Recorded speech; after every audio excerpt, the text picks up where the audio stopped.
బల్కంపేట శ్రీ ఎల్లమ్మ పోచమ్మ దేవస్థానంలో జరుగుతున్న వార్షిక కళ్యాణ మహోత్సవ వేడుకల సందర్భంగా Hyderabad police commissioner CV Anand అమ్మవారిని దర్శించుకున్నారు. ఈ పవిత్రమైన సందర్భంలో భక్తులకు ఎటువంటి అసౌకర్యం కలగకుండా, శాంతి భద్రతలకు విఘాతం కలగకుండా పటిష్టమైన భద్రతా ఏర్పాట్లను పర్యవేక్షించారు.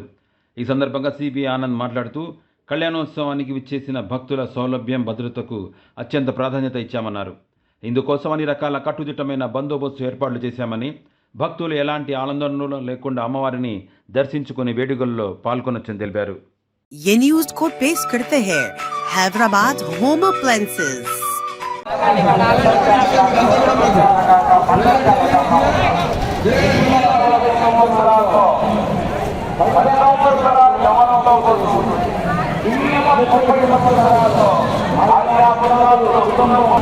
నేను వచ్చాను అంట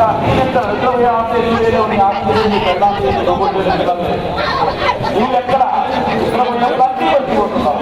బట్టి పొద్దున్నే ఆయన ఏం చేస్తారు? పరమాత్మ ఆ కిరణములు మనకు ఎప్పుడైతే ప్రసరించబడతాయో ఆయన నిన్నటికంతా గుర్తు చేస్తాడు. దానికి ఓటీలు, పాస్టర్లు, పనులు ఎదుర్కోవడానికి ఉండవు. నాయకుడు నా పిల్ల ఆమె గుర్తు చేస్తున్నాడు. నిద్రపోయినప్పుడు అన్ని మనం పరిచయం చేస్తున్నాడు. మంచి విశ్రాంతి చేస్తున్నాడు. ఇవన్నీ చేసేది పరమాత్మే.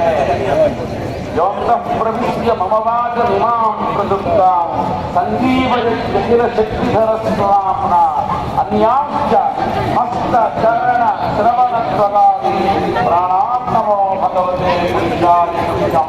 ప్రతి మానవుడిలో, జీవిలో పరమాత్మ ప్రాణస్వరూపంలో ఉండి మనల్ని సర్వకాల సర్వావస్థలను రక్షిస్తూ ఉన్నాడు.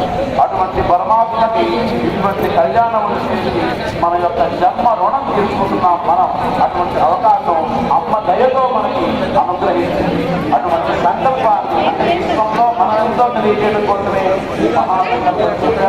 అటువంటి ఆ సంకల్పాన్ని మానవాళి ఇకపై